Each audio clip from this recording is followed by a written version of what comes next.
Hello friends, कैसे हो आप सब लोग। क्वांटम एक्सेलरेट के यूट्यूब चैनल में आप लोगों का फिर से एक बार स्वागत है। दोस्तों, सॉलिड स्टेट के फर्स्ट चैप्टर में आज का हमारा टॉपिक रहेगा imperfection in crystal, defect in crystal.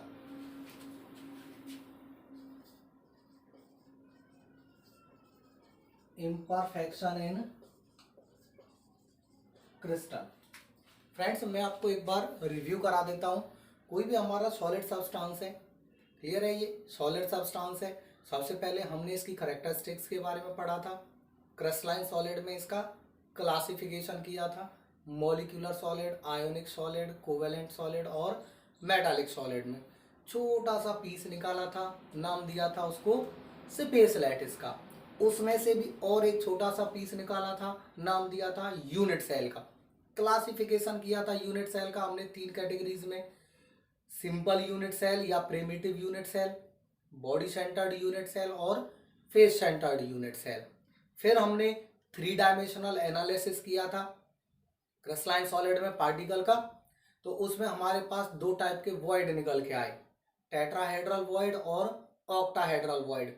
हमने लास्ट लेक्चर में वॉइड का और सेफियर का या एटम का साइज में कंपैरिजन किया था, वहां से रेशियो निकल के आता है, कोऑर्डिनेशन नंबर निकल के आता है। फ्रेंड्स, क्लियर है यहाँ तक।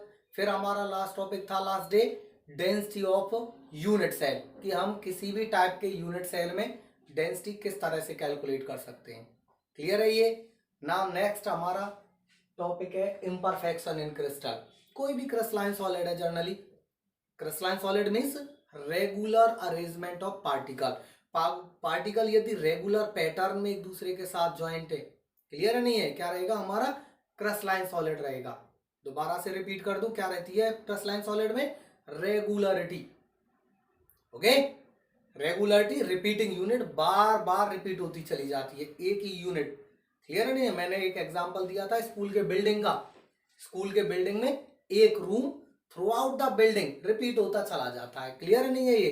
तो वो हमारा क्या रहता है, एक रेगुलर पैटर्न रहता है। ऐसे ही क्रिस्टलाइन सॉलिड में पार्टिकल एक रेगुलर वे में ज्वाइंट रहते हैं, उनका पैटर्न क्या रहता है, सेम रहता है throughout the crystal. Okay, यदि lattice point same unit cell में सेम है तो हम उसको कहते हैं आइडियल क्रिस्टल। क्या कहते हैं, आइडियल क्रिस्टल। कहां, जहां पर same unit cell have their same lattice point throughout the crystal. पूरे सॉलिड में एक जैसे यूनिट सेल हों और यूनिट सेलों में पॉइंट्स की संख्या, पॉइंट्स की पोजीशन, एटम की पोजीशन एक जैसी हो, तो वो हमारा रहता आइडियल क्रिस्टल। क्लियर है ये। कोई भी आपका सब्सटेंस हम देखते हैं हमने हमारे चारों ओर, वो आइडियलिटी हमें नहीं दिखाता है रूम कंडीशंस पे। क्यों, क्योंकि टेम्परेचर और प्रेशर की कंडीशंस बदलती रहती हैं। उस वजह से क्रिस्टलाइन सॉलिड में इरेगुलरिटी आ जाती है, पार्टिकल के अरेंजमेंट में इरेगुलरिटी आ जाती है। क्लियर नहीं है, उनका अरेंजमेंट कहीं ना कहीं डिस्टर्ब हो जाता है। एक एग्जांपल ले, जैसे कोई क्रिस्टलाइन सॉलिड है, क्रिस्टलाइन सॉलिड में पार्टिकल इस वे में अरेंज है, क्लियर नहीं है, ये पार्टिकल मान लीजिए इस वे में अरेंज है, ये कोई क्रिस्टलाइन सॉलिड है। ओके, अब इसके केस में हम कह रहे हैं जब इसको हीट करते हैं, प्रेशर बढ़ाएंगे इसके ऊपर, तो क्या होंगे, ये पार्टिकल डिस्टर्ब हो जाएंगे। ये जो डिस्टर्बेंस रहेगा इन पार्टिकल की जो रेगुलरिटी है, इसको कहीं ना कहीं डिस्टर्ब कर देगा। क्लियर है नहीं है ये। उस डिस्टर्बेंस को, उस डिसऑर्डरनेस को हम बोलते हैं इम्परफेक्शन। क्लियर है नहीं है ये। और दूसरा नाम आ जाता है, हम कह देते हैं कि क्रिस्टल में डिफेक्ट पैदा हो गया। डिफेक्ट का मतलब क्या हो जाता है, कमी हो जाना। क्लियर है नहीं है ये। तो इरेगुलरिटी या डेविएशन किसमें, ideal arrangement of crystal, that is called defect. तो बेसिकली आज हम क्रिस्टलाइन सॉलिड में इन्वॉल्व होने वाले डिफेक्ट का एनालिसिस करेंगे कि डिफेक्ट क्यों आते हैं और कितने टाइप के अराइज होते हैं क्रिस्टलाइन सॉलिड के लिए। क्लियर है नहीं है ये। देखिए, जनरली जो डिफेक्ट होता है, इरेगुलरिटी और डेविएशन होती है सॉलिड सब्सटेंसेस में, 2 टाइप से निकल के आती है। एक तो रहता है हमारा पॉइंट डिफेक्ट, दूसरा रहता है हमारा लाइन डिफेक्ट। पॉइंट डिफेक्ट का मतलब क्या होता है, जैसे कोई भी एटम है या आयन है, क्लियर है नहीं है, उसके चारों ओर, किसी भी एटम के चारों ओर जो डिफेक्ट पैदा होता है उसको हम पॉइंट डिफेक्ट बोलते हैं। Defect arise in the ideal arrangement of a crystalline solid around a point. दोबारा से रिपीट कर दूं, defect arise in the ideal arrangement of a crystalline solid around a point. एक पॉइंट के चारों ओर कोई भी डिफेक्ट पैदा होगा, that is called point defect. और लाइन में जो डिफेक्ट पैदा होगा, हॉरिजॉन्टल या वर्टिकल लाइन में जो डिफेक्ट पैदा होगा वो रहता है हमारा लाइन डिफेक्ट। अब डिफेक्ट होता क्या है बेसिकली, देखिए सॉलिड में जो डिफेक्ट होता है वो दो चीजों की वजह से आता है। कौन कौन सी? First one is your vacancy, और दूसरा है इसमें इंटरस्टिशियल, इसको वैकेंसी डिफेक्ट भी बोल देते हैं और इंटरस्टिशियल डिफेक्ट भी बोल देते हैं। वैकेंसी डिफेक्ट का मतलब क्या है, देखिए इसको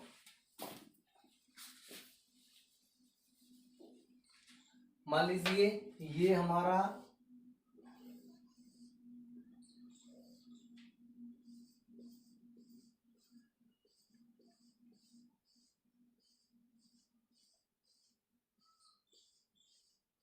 ideal arrangement of a crystalline solid, clear है नहीं है? वैकेंसी डिफेक्ट का मतलब क्या है, यहां से ये एटम गायब हो गया। गायब कब होता है? जब हम प्रेशर या टेम्परेचर की कंडीशन को चेंज करते हैं। क्लियर नहीं है? सिंपल सी बात है। जैसे ही हमने ये हमारे पास ऐसे समझ लीजिए ये कोई भी सॉलिड है, हमने इसको गर्म करना शुरू किया, हमने इसको हीट करना शुरू किया, तो गर्म होने पर क्या है, कुछ पार्टिकल इस क्रिस्टल को छोड़ करके, लेटेस्ट साइड को छोड़ करके निकल गए, सराउंडिंग में चले गए। क्लियर है नहीं? सिस्टम से किस में चले गए? सराउंडिंग में चले गए। तो जो पोजीशन मान ली पहले यहाँ एटम था, गर्म किया, एटम यहाँ से निकल करके चला गया, धीरे धीरे और भी एटम निकलेंगे, तो उनकी जगह पे क्या बनेगी? खाली जगह बनेगी, वैकेंसी बनेगी, होल बनेगा, इसको वैकेंसी या होल। और इसके वजह से जो डिफेक्ट पैदा हो गया, भाई खाली जगह बन गई, इसका मतलब क्या? डिफेक्ट पैदा हो गया। कौन सा डिफेक्ट पैदा हो गया? वैकेंसी डिफेक्ट पैदा हो गया। क्लियर है ये? तो पहला तो रहता है वैकेंसी डिफेक्ट, और दूसरा रहता है इसमें ही again ideal arrangement of a solid. नहीं है? जब हमने किसी एटमॉस्फेयर में, किसी दूसरे सब्सटेंस के एटमॉस्फेयर में किसी भी क्रिस्टलाइन सॉलिड को हीट किया, तो उस सब्सटेंस के जो पार्टिकल होते हैं, एटम होते हैं, इनमें जगह जगह दूसरी जगह वैकेंट स्पेस को ऑक्यूपाई कर लेते हैं दूसरे सब्सटेंस के। क्लियर है नहीं है ये? जैसे सोडियम क्लोराइड को, नमक को सोडियम के एटमॉस्फेयर में हम हीट करें, क्लियर है नहीं है ये, तो कुछ सोडियम के पार्टिकल इन जगहों को ऑक्यूपाई कर लेते हैं। क्लियर है नहीं है ये? दोबारा से रिपीट कर रहा हूं कि आइडियल कोई भी हमारा क्रिस्टलाइन सॉलिड है, इसको हमने किसी दूसरे सब्सटेंस के एटमॉस्फेयर में हीट किया है, तो उस दूसरे सब्सटेंस के पार्टिकल इसमें अपनी जगह बना लेते हैं, इसकी पोजीशंस को ऑक्यूपाई कर लेते हैं, इसमें जो वैकेंट स्पेस है उनमें ऑक्यूपाई हो जाते हैं। क्लियर है नहीं है? तो दूसरे सब्सटेंस के एटम जब इंटरस्टिशियल साइड में चले जाते हैं तो हम उसको बोलते हैं इंटरस्टिशियल डिफेक्ट। क्या बोलेंगे? Interstitial defect. ठीक है? जनरली इस टाइप का जो डिफेक्ट होता है वो नॉन आयोनिक सॉलिड में होता है। अगर हम आयोनिक सॉलिड की बात करें तो आयोनिक सॉलिड के लिए अगर हम आगे पढ़ेंगे तो एक चीज दिमाग में बैठा लेना, वो है ionic solid maintain their electrical neutrality. Ionic solid electrical neutrality को मेंटेन करके चलेगा through out. It means cation और एनायन का जो चार्जेस का मैग्नीट्यूड है वो बराबर रहेगा, कैंसिल करके न्यूट्रल कर देंगे तब आपका आयनिक सॉलिड बनेगा। समझ में आया ये? तो आयनिक सॉलिड इलेक्ट्रिकल न्यूट्रलिटी को मेंटेन करके रखेगा। नहीं है? यहां पर तो क्या होता है, एटम और आयन या तो अपनी जगह को छोड़ के चले जाएंगे तो वैकेंसी बन गई, और किसी दूसरे एटम या आयन के पार्टिकल इसमें चले जाएंगे तो क्या बन गया आपका? Interstitial defect. क्लियर है नहीं है ये? आयन तो होंगे नहीं वैसे इसमें, एटम्स ही हो सकते हैं, दूसरे पार्टिकल नहीं है, तो वो हमारा रहता है ये इस टाइप के defect generally non ionic solid में। और आयनिक सॉलिड की बात करें तो वहां पर जो डिफेक्ट रहते हैं उनको हम 3 कैटेगरीज में डिवाइड कर देते हैं। आयनिक सॉलिड के लिए जो डिफेक्ट रहेगा कितनी कैटेगरीज में, 3 कैटेगरीज में डिवाइड हो जाएगा।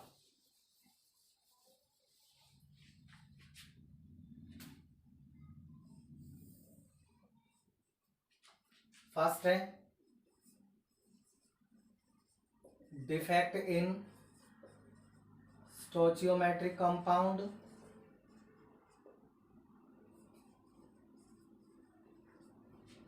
दूसरा है defect in non stoichiometric compound,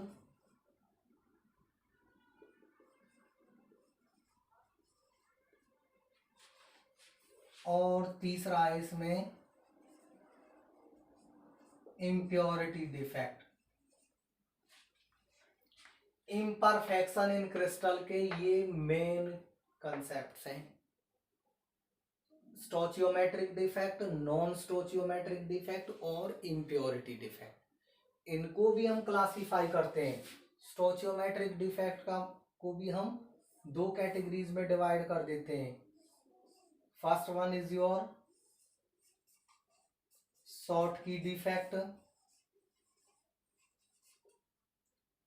और दूसरा रहता है इसमें Frenkel defect. Non stoichiometric compound के लिए भी डिफेक्ट को 2 कैटेगरीज में डिवाइड किया जाता है। First one metal axis defect, next है metal deficient defect.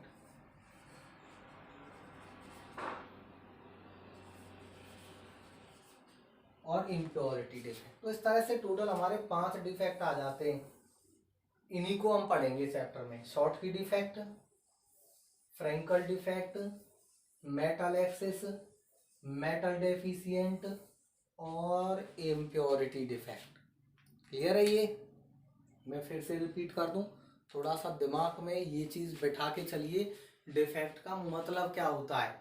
Ideal arrangement of a crystalline solid में जब कंडीशंस चेंज होती हैं, इन्वायरमेंटल कंडीशंस चेंज होती हैं, तो जो इरेगुलरिटी आती है पार्टिकल की, उस इरेगुलरिटी को हम डिफेक्ट बोलते हैं। जो डिसऑर्डरनेस आएगी उसको हम डिफेक्ट बोलेंगे। क्लियर है नहीं है ये? और डिफेक्ट का जो टाइप है वो इस तरह से हम ब्रॉडली 5 कैटेगरीज में डिवाइड कर देंगे। Schottky defect, Frenkel defect, metal excess, metal deficient और इम्प्योरिटी डिफेक्ट। क्लियर है ये? अब थोड़ा सा देखिए शॉर्ट की डिफेक्ट क्या होता है। इन 5 को पढ़ेंगे हम। शॉर्ट की डिफेक्ट क्या होता है हमारा? शॉर्ट की डिफेक्ट में मान लीजिए ये हमारा आइडियल अरेंजमेंट है क्रिस्टलाइन सॉलिड के लिए।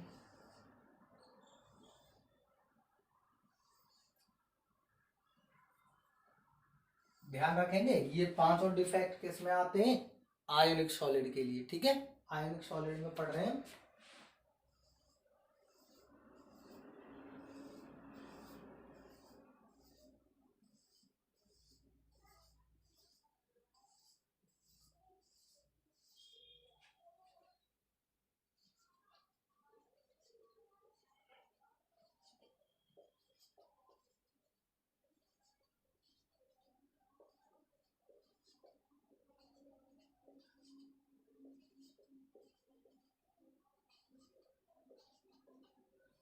Ideal arrangement of an ionic solid, defect पैदा होगा तो सबसे पहला हमारा है शॉर्ट की डिफेक्ट। शॉर्ट की डिफेक्ट क्या कहता है? शॉर्ट की डिफेक्ट कहता है कि इक्वल नंबर ऑफ कैटायन और anion missing their normal lattice site. इसमें क्या होता है? शॉर्ट की में बराबर संख्या में यदि एक कैटायन अपनी पोजीशन को मिस कर रहा है तो एक ही एनायन अपनी पोजीशन को मिस करेगा। समझ में आया ये? बराबर संख्या में कैटायन और एनायन अपनी पोजीशन को छोड़ के निकल जाते हैं। क्लियर है ये चीज? तब जो डिफेक्ट पैदा होगा, भाई वैकेंसी बन गई, दो चीजें फिर से मैं रिपीट करवा दूं। डिफेक्ट का मतलब क्या है? पहली चीज या तो वैकेंसी बने, दूसरी चीज या इंटरस्टिशियल साइट ऑक्यूपाई हो। इंटरस्टिशियल साइट का मतलब क्या है? एटम के बीच में पोजीशन ले ले, कोई भी एटम इन एटम्स के बीच में ऑक्यूपाई हो जाए तो क्या रहेगा? Interstitial site. वैकेंसी मीन्स अपनी पोजीशन को छोड़ के चले जाए तो क्या बनेगा? वैकेंसी। या ये दोनों चीजें आ जाए, इनमें से कोई भी एक या ये दोनों, तो इट मीन्स डिफेक्टिव हो गया क्रिस्टल आपका। इसका मतलब क्या है? इन दोनों में से कोई भी एक या दोनों आ जाए तो क्रिस्टल कैसा है? डिफेक्टिव। ओके, तो यहां पर हमारा शॉर्ट की डिफेक्ट क्या कहता है कि इक्वल नंबर ऑफ कैटायन और anion missing their normal lattice site. यही डेफिनेशन है। I repeat, equal number of cation और anion missing their normal lattice site, then the defect in crystal called Schottky defect. Okay, ionic crystal में रहता है, maintain करने के लिए electrical neutrality को बराबर संख्या में कैटायन और एनायन अपनी पोजीशन को छोड़ते हैं। क्लियर है नहीं है ये? जब एटम्स या आयन अपनी पोजीशन को निकलते हैं, पार्टिकल की संख्या क्या होती है? कम। क्लियर है नहीं है? पार्टिकल की संख्या कम होती है, एटम्स निकलते हैं तो डेंसिटी पे क्या इफेक्ट पड़ेगा? डेंसिटी डिक्रीज होगी। क्लियर नहीं है? तो इस टाइप के डिफेक्ट में डेंसिटी ऑफ क्रिस्टल डिक्रीज। समझ में आया? डेंसिटी ऑफ क्रिस्टल क्या हो जाती है? डिक्रीज हो जाती है। ओके, और एग्जाम्पल की बात करें तो शॉर्ट की डिफेक्ट में हमारे पास एग्जाम्पल आ जाते हैं एल्कली मेटल हैलाइड। सबसे कॉमन एग्जाम्पल है इसका sodium chloride, potassium chloride, potassium bromide. इसके अलावा एल्कली मेटल हैलाइड के अलावा इसमें एक और एग्जाम्पल आ जाता है silver bromide. Okay, NaCl, KCl, KBr और AgBr एग्जाम्पल से एक नंबर का क्वेश्चन निकल जाता है। समझ में आया ये? चलिए, ये clear? Schottky defect I repeat again, equal number of cation और anion missing their normal lattice site.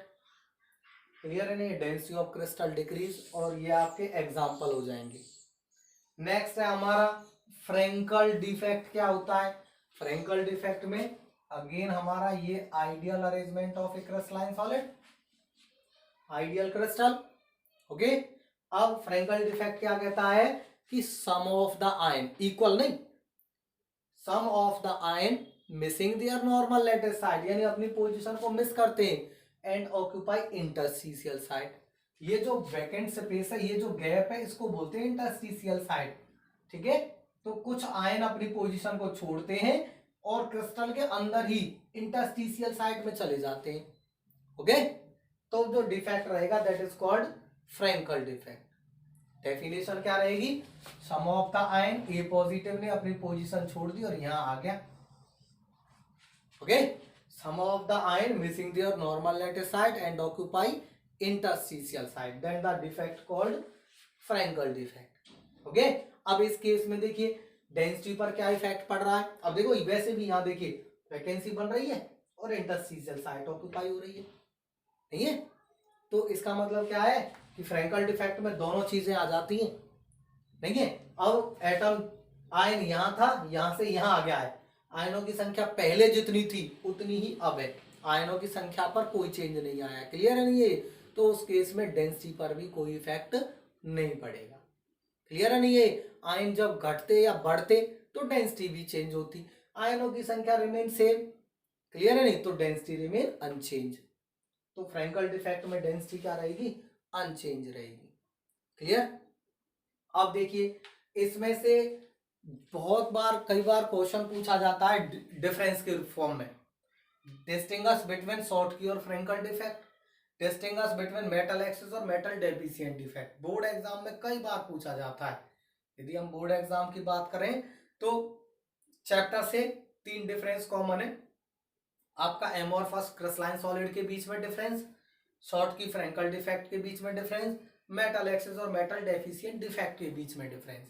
Clear है नहीं है? ये कॉमन 3 डिफरेंस है और अक्सर इनमें से कोई ना कोई एक निकल ही जाता है किसी ना किसी एग्जाम के लिए, किसी ना किसी सेट में, नहीं है? तो अगर हम डिफरेंस की बात करें तो डेफिनेशन हो जाएगा, पहला डिफरेंस मैं बता दूं इनका डेफिनेशन, इसमें equal number of ions missing their normal lattice site, इसमें some of the ion missing their normal lattice site. Clear है नहीं ये? दूसरा डिफरेंस, इसमें शॉर्ट की डिफेक्ट के लिए डेंसिटी डिक्रीज, फ्रैंकल डिफेक्ट के लिए डेंसिटी रिमेन अनचेंज। तीसरा, इस टाइप का जो डिफेक्ट पैदा होता है वो हाई कोऑर्डिनेशन नंबर वाले कंपाउंडों में आता है, इस टाइप का डिफेक्ट लो कोऑर्डिनेशन नंबर वालों में। ओके, और एग्जांपल की बात करें, एक डिफरेंस एग्जांपल का भी आ जाएगा। इसमें सिल्वर मेटल हैलाइड AgCl है, AgBr है, AgI है। क्लियर है नहीं ये? और इसके अलावा सिल्वर मेटल हैलाइड के अलावा एक और आ जाता है इसमें जिंक सल्फाइड ZnS।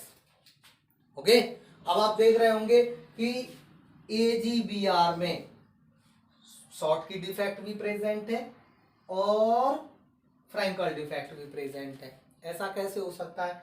तो ये वाला क्वेश्चन बहुत बार पूछा जाता है कि why both Schottky and Frenkel defect are found in AgBr। AgBr में दोनों टाइप के डिफेक्ट क्यों प्रेजेंट होते हैं? क्लियर नहीं है ये? इसका सिंपल सा रीजन होता है कि almost similar size of cation और एनायन। AgBr में कैटायन और एनायन का साइज क्या है? Almost equal. Ag पॉजिटिव और Br नेगेटिव का साइज बराबर होता है। क्लियर नहीं है? इसी वजह से इसमें दोनों टाइप के डिफेक्ट, शॉर्ट की और फ्रैंकल डिफेक्ट पाए जाते हैं। ओके, चलिए आगे बढ़ते हैं हम। नेक्स्ट है हमारा defect in non stoichiometric compound. तो नॉन स्टोचियोमेट्रिक कंपाउंड होते क्या है? सबसे पहले तो जिनमें कैटायन और एनायन का रेशियो डिफर होता है रिक्वायर्ड फॉर्मूला ऑफ कंपाउंड से। ठीक है, स्टोचियोमेट्रिक कंपाउंड क्या होते हैं? जिनमें कैटायन और एनायन का रेशियो हम फॉर्मूला से ही निकाल लेते हैं, नहीं है? जैसे आपका है NaCl। ओके, हम इसको कैसे रिप्रेजेंट कर सकते हैं? Na पॉजिटिव Cl नेगेटिव, नहीं है? सोडियम कितने? 1:1। मैग्नीशियम क्लोराइड है MgCl2, नहीं है? कैसे? Mg2 पॉजिटिव और 2Cl नेगेटिव। कैटायन कितने हैं? 1। एनायन कितने हैं आपके? 2। फिक्स रहता है। क्लियर है नहीं है? यानी हम ऐसे कह सकते हैं कि भाई मैग्नीशियम कितने? 1, क्लोरीन कितने? 2। यानी कैटायन और एनायन का रेशियो हम फॉर्मूला में देख के ही पता कर लेते हैं। तो ऐसे कंपाउंडों को हम बोलते हैं स्टोचियोमेट्रिक कंपाउंड। और जिनमें कैटायन और एनायन का रेशियो फॉर्मूला से अलग हो, पता नहीं कर सकते हम फॉर्मूला देख करके, क्लियर है नहीं है? वो रहते हैं हमारे नॉन स्टोचियोमेट्रिक कंपाउंड। ओके, ज्यादातर ट्रांजिशन मेटल के जो कंपाउंड होते हैं वो नॉन स्टोचियोमेट्रिक कंपाउंड होते हैं, क्योंकि उनमें वेरिएबलिटी दिखाने की, वेरिएबल ऑक्सीडेशन स्टेट दिखाने की टेंडेंसी होती है। इस वजह से उनके जो कंपाउंड होते हैं कैसे रहते हैं? Non stoichiometric compound. जैसे आयरन के ऑक्साइड है, निकेल के ऑक्साइड है, नहीं है? तो वह कैसे रहेंगे? हमारे नॉन स्टोचियोमेट्रिक कंपाउंड रहेंगे। और ऐसे कंपाउंडों में जो डिफेक्ट पैदा होते हैं दो तरह से, मेटल एक्सेस डिफेक्ट और मेटल डेफिशिएंट डिफेक्ट। क्लियर है नहीं है ये? मेटल एक्सेस डिफेक्ट क्या होता है हमारा? तो मेटल एक्सेस डिफेक्ट का मतलब होता है फ्रेंड्स, मेटल एक्सेस मींस होता है ज्यादा होना। ओके, मेटल का एक तरह से आप ऐसे समझिए, धातुएं क्या बनाती हैं? कैटायन बनाती हैं। क्लियर है नहीं है ये? तो कैटायन ज्यादा हो गए, कौन सा डिफेक्ट आ गया? Metal access defect. Metal deficient, deficient means होता है कमी होना। मेटल मींस कैटायन एक तरह से। क्लियर है नहीं है? तो कैटायन की कमी होना या एनायन का ज्यादा होना क्या रहेगा हमारा? Metal deficient defect. I repeat, metal excess means cation are in excess, cation ज्यादा हो जाए क्रिस्टल में। ये आइडियल क्रिस्टल है हमारा। ओके, इसमें कैटायन और एनायन बराबर संख्या में प्रेजेंट है, क्या रहेगा हमारा? Ideal crystal. अब देखिए इसी के केस में मेटल एक्सेस कह रहा है कि कैटायन ज्यादा हो जाए। कैटायन ज्यादा होने के लिए दो चॉइस है। कैटायन ज्यादा होने के लिए दो चॉइस। पहली चॉइस क्या कह रहा है? कि some of the anion missing their normal lattice site, कि कोई भी एक एनायन अपनी पोजीशन को छोड़ के निकल गया, तो अब क्या हो गए, कैटाइन ज्यादा हो गए नहीं हो गए, नहीं है, काउंट करके देखिए, जब कोई भी एनाइन निकल जाएगा तो कैटाइन ऑटोमेटिकली ज्यादा। डिफेक्ट कौन सा रहेगा हमारा, मेटल एक्सिस डिफेक्ट। क्लियर नहीं है ये चीज। अब एक चीज और मैंने आपको स्टार्टिंग में ही बताई थी कि आयोनिक सॉलिड अपनी इलेक्ट्रिकल न्यूट्रलिटी को मेंटेन करके चलता है, नहीं है, इलेक्ट्रिकल न्यूट्रलिटी यानी चार्जेस का जो मैग्नीट्यूड है नेगेटिव पॉजिटिव का वो बराबर होना चाहिए। आयनों की संख्या कम या ज्यादा हो भले, लेकिन चार्जों का मैग्नीट्यूड बराबर हो। अब यहाँ पर तो पॉजिटिव चार्ज का मैग्नीट्यूड ज्यादा है, नेगेटिव चार्ज का कम है, क्योंकि एक एनायन निकल गया यहाँ से।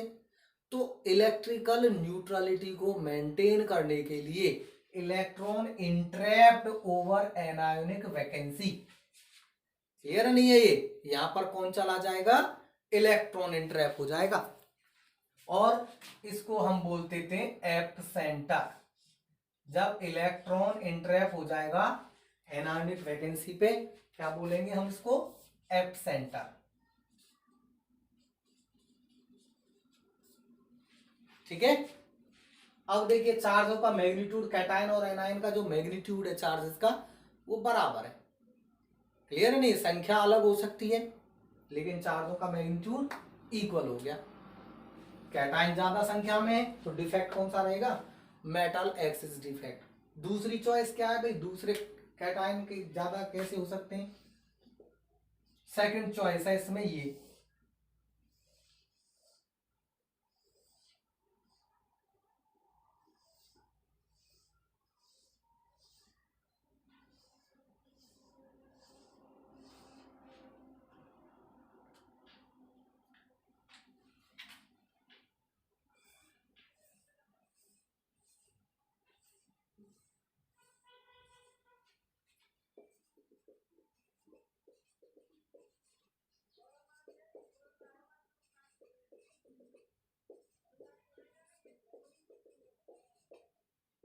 B negative A positive, B negative and A positive ideal crystal है हमारा। आइडियल क्रिस्टल में कह रहा है कि कैटायन ज्यादा और कैसे हो सकते हैं। एक तो चॉइस हमारी ये थी कि एनायन अपनी पोजीशन को छोड़ के निकल जाए तो कैटायन ज्यादा हो गए, डिफेक्ट हमारा मेटल एक्सिस डिफेक्ट। दूसरी चॉइस क्या है कि कहीं बाहर से किसी दूसरे एटमॉस्फेयर में जब इस आइडियल क्रिस्टल को हम हीट करेंगे तो कोई कैटायन, मान लीजिए यहां आ गया, cation occupy interstitial site, cation occupy interstitial site, तब उस केस में कैटायन ज्यादा हो जाएंगे, क्लियर है नहीं है, तब भी हमारा डिफेक्ट कौन सा रहेगा, मेटल एक्सिस डिफेक्ट। ओके। अब कैटायन ज्यादा हो गए, चार्जेस का मैग्नीट्यूड अगर हम देखें तो वो भी डिस्टर्ब है। इलेक्ट्रिकल न्यूट्रलिटी को मेंटेन करने के लिए electron entrapped in another interstitial site, clear है नहीं, इलेक्ट्रिकल न्यूट्रलिटी को चार्जेस को बराबर करने के लिए इलेक्ट्रॉन बाहर से ही आएगा और दूसरी इंटरस्टिशियल साइट को ऑक्यूपाई कर लेगा, क्लियर नहीं है, तो उस केस में इलेक्ट्रिकल न्यूट्रलिटी बराबर हो जाएगी। और ए और बी कैट, ए पॉजिटिव और बी नेगेटिव की संख्या को अगर हम देखेंगे तो ए पॉजिटिव ज्यादा है, इसलिए डिफेक्ट कौन सा रहेगा हमारा, मेटल एक्सिस डिफेक्ट, क्लियर, समझ में आ जाना चाहिए। दूसरा हमारा मेटल डेफिशिएंट डिफेक्ट क्या होता है फ्रेंड्स, मेटल डेफिशिएंट का मतलब मैंने अभी आपको बताया था, मेटल को हमने लिया है कैटायन, डेफिशिएंट मींस कमी होना, कैटायन की कमी या एनायन की संख्या ज्यादा होना।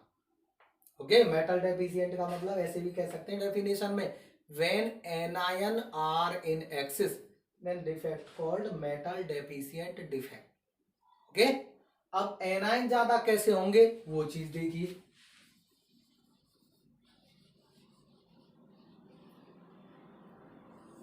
अगेन हमारा आइडियल क्रिस्टल है, इसके लिए भी दो चॉइस है। पहली चॉइस मेटल डेफिशिएंट में पहली चॉइस क्या कह रहा, आइडियल क्रिस्टल है हमारा।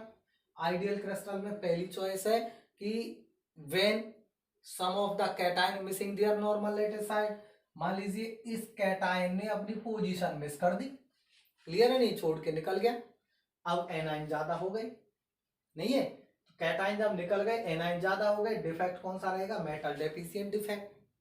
इलेक्ट्रिकल न्यूट्रलिटी कैसे मेंटेन होगी, तो to maintain electrical neutrality of crystal in nearby cation, कोई भी इसके पास पड़ोस वाला जो कैटायन है उसके ऊपर एक्स्ट्रा पॉजिटिव चार्ज आ जाएगा, double unit positive charge. Clear है नहीं है ये? अब चार्जेस को देखिए, 2 पॉजिटिव है यहाँ पर, बाकी सब जगह 1 नेगेटिव। पॉजिटिव का मैग्नीट्यूड निकाल के देख लेना, बराबर मिलेगा। क्लियर है नहीं है? इलेक्ट्रिकल न्यूट्रलिटी मेंटेन हो गई। एक ए पॉजिटिव कम है तो डिफेक्ट कौन सा आ गया हमारा? Metal deficient defect. Okay, metal deficient defect क्या कहता है कि जब भी कोई कैटायन कम हो, ए पॉजिटिव की संख्या कम होगी तो मेटल डेफिशिएंट डिफेक्ट। और इलेक्ट्रिकल न्यूट्रलिटी मेंटेन करने के लिए नियर बाई कैटायन के ऊपर एक्स्ट्रा पॉजिटिव चार्ज मिलेगा। क्लियर? दूसरी चॉइस क्या है मेटल डेफिशिएंट डिफेक्ट के लिए? एक तो ये चॉइस हो गई। क्लियर नहीं है? यहां क्या बन गया आपका? कैटायनिक वैकेंसी बन जाएगी, कैटायनिक वैकेंसी। दूसरी चॉइस क्या है इसमें? दूसरी चॉइस कह रहा है कि एनायन ऑक्यूपाई इंटरस्टिशियल साइट। कोई भी एनायन, मान लीजिए यहां बी नेगेटिव आयन इंटरस्टिशियल साइट में चला गया, तब भी उस केस में डिफेक्ट कौन सा रहेगा हमारा? Metal deficient defect. Okay, when some of the anion occupy interstitial site. Anion ज्यादा हो गए, मेटल डेफिशिएंट डिफेक्ट आ गया। अब कह रहा है to maintain electrical neutrality of crystal nearby cation. कोई भी कैटायन है उसके ऊपर एक्स्ट्रा पॉजिटिव चार्ज आ जाएगा। जितने एनायन आ रहे हैं ना इसमें, उतना ही एक्स्ट्रा पॉजिटिव चार्ज आ जाएगा।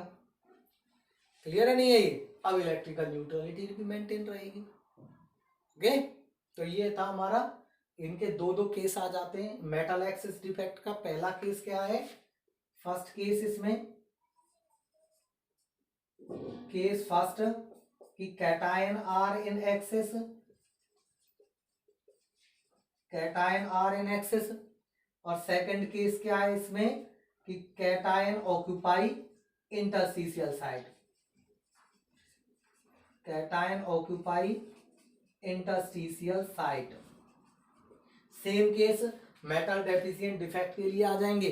क्या कि एनायन आर इन एक्सेस, और दूसरा case anion occupy interstitial site. Clear है नहीं है ये? इस तरह से हम दोनों को एक्सप्लेन कर सकते हैं। ओके, चलिए लास्ट हमारा डिफेक्ट है इसमें इम्प्योरिटी डिफेक्ट, उसको देख लेते हैं।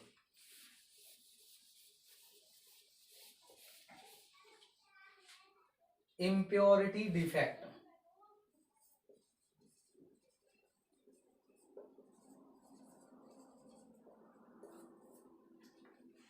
इस डिफेक्ट के लिए कह रहा है जब किसी भी आइडियल अरेंजमेंट ऑफ क्रिस्टल में appropriate amount of impurity add करते हैं तो जो डिफेक्ट पैदा होगा उसको हम इम्प्योरिटी डिफेक्ट कहेंगे।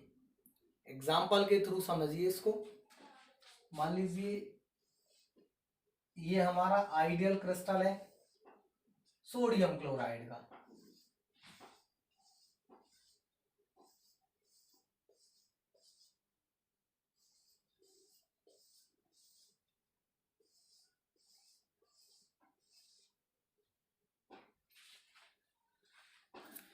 इसके लिए कैटायन Na पॉजिटिव,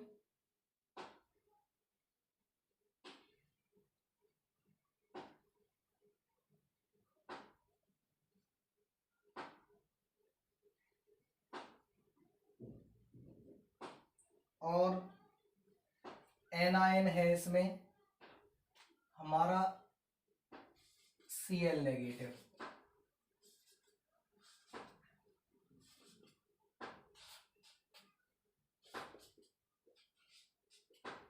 क्लियर है नहीं है? Ideal arrangement of a crystalline solid, Na positive Cl negative. अब कह रहा है जब सोडियम क्लोराइड को हम, मान लीजिए मैग्नीशियम क्लोराइड या स्ट्रोंटियम क्लोराइड SrCl2 के एटमॉस्फेयर में अगर हम हीट करें, एनसीईआरटी एक्सरसाइज का क्वेश्चन है ये, तो SrCl2 के एटमॉस्फेयर में हम हीट करते हैं तो व्हाट वी ऑब्जर्व, किस टाइप का डिफेक्ट क्रिएट होता है। ओके, तो यहाँ पर SrCl2 को जब हम आयनाइज करके देखेंगे तो ये टूटता है Sr2 पॉजिटिव और Cl नेगेटिव आयनों में। क्लियर है नहीं ये? Sr2 पॉजिटिव और Cl नेगेटिव आयनों में। तब जब हम इसको इसके एटमॉस्फेयर में हीट करेंगे सोडियम क्लोराइड को SrCl2 के एटमॉस्फेयर में हीट करेंगे, then each Sr2 positive, strontium के ऊपर कितना चार्ज है, 2 यूनिट पॉजिटिव चार्ज है, कितने यूनिट, 2। सोडियम के ऊपर कितने यूनिट पॉजिटिव चार्ज है, 1। तो जब इसको SrCl2 के एटमॉस्फेयर में हीट करेंगे तो प्रत्येक Sr2 पॉजिटिव आयन 2 सोडियम को भगाएगा उनकी लैटिस साइड से। क्लियर है नहीं ये, Sr2 पॉजिटिव कितने को भगाएगा, 1 सोडियम तो यहां से भगा दिया और 1 सोडियम यहां से भगा दिया। क्लियर है नहीं है ये, इनमें से एक पोजीशन पर तो ये आ गया Sr2 पॉजिटिव, क्योंकि भाई इसके ऊपर 2 यूनिट पॉजिटिव चार्ज है, कितने यूनिट पॉजिटिव चार्ज है इस पे, 2 यूनिट पॉजिटिव चार्ज है। सोडियम के ऊपर 1 यूनिट पॉजिटिव चार्ज है, तो इलेक्ट्रिकल न्यूट्रलिटी के लिए ये क्या करेगा, 2 सोडियम को निकालेगा उनकी लैटिस साइड से। क्लियर है नहीं है, इनमें से एक पे तो ये खुद ऑक्यूपाई हो जाएगा, दूसरी वैकेंट रहेगी, और ये क्या बन गया, वैकेंट मींस वैकेंसी बन गई। और डिफेक्ट के लिए क्या चाहिए, या तो वैकेंसी चाहिए या इंटरस्टिशियल साइट ऑक्यूपाई होनी चाहिए। तो इस तरह से इसको हम क्या कह सकते हैं, वैकेंसी डिफेक्ट भी कह सकते हैं। Impurity defect means vacancy defect. Clear हुआ कुछ, इस तरह का क्वेश्चन भी पूछा जाता है कि क्या ऑब्जर्व होगा, नहीं है, सोडियम क्लोराइड को सोडियम के एटमॉस्फेयर में हीट करने पर किस तरह से निकलता है। एक क्वेश्चन और आता है इसमें कि जिंक ऑक्साइड है, समझ लीजिए क्वेश्चन को, ZnO जिंक ऑक्साइड है, कह रहा है इसको हीट कर रहे हैं, zinc oxide on heating impart yellow colour, yellow हो जाता है ये गर्म करने पर, क्यों। ऐसे सोडियम क्लोराइड है, सोडियम क्लोराइड है, मॉइस्चर की प्रेजेंस में भी वो भी येलो कलर इम्पार्ट करता है, क्यों। इस तरह के क्वेश्चन आ जाते हैं। तो ये समझ लीजिए ZnO है, जब हम इसको हीट करते हैं येलो कलर क्यों देता है, तो ऑन हीटिंग, ये इक्वेशन इस तरह से निकल के आती है कुछ, ZnO हीट करेंगे तो क्या बनाएगा ये, Zn2 positive plus half O2 plus 2 electron, zinc किसमें टूट जाएगा, Zn2 पॉजिटिव में 2 इलेक्ट्रॉन निकाल करके। क्लियर नहीं है ये, 2 इलेक्ट्रॉन ये अपने में से निकालेगा। जब ये Zn2 पॉजिटिव आयन अपने में से 2 इलेक्ट्रॉन निकालेगा तो ये जो इलेक्ट्रॉन रहेंगे, क्लियर नहीं है ये जो इलेक्ट्रॉन रहेंगे ये मेटल एक्सिस डिफेक्ट में, कैटायन ज्यादा हो जाएंगे ZnO में, कैटायन जब ज्यादा हो गए तो कौन सा डिफेक्ट आ गया, मेटल एक्सिस डिफेक्ट। और इलेक्ट्रॉन एनायनिक O2 है, ये गैसियस फॉर्म में निकल जाएगा, ये O2 किस में निकल जाएगा, गैसियस फॉर्म में, O2 निकल गया, इसकी जगह क्या बन गई, वैकेंसी बन गई। उस वैकेंसी पे ये वाले इलेक्ट्रॉन इंट्रैप हो जाएंगे, क्या बनेगा, एफ सेंटर। समझ में आया, क्या बनेगा, एफ सेंटर। ओके, तो Zn2 पॉजिटिव आयन ज्यादा हो गए, एफ सेंटर क्रिएट हो गया, एफ सेंटर की वजह से ही जो ZnO है वो येलो कलर इंपार्ट करता है मेटल एक्सिस डिफेक्ट में। Okay, ZnO metal axis defect में एक्स्ट्रा इलेक्ट्रॉन की वजह से येलो कलर देता है। Is that clear friends? Okay.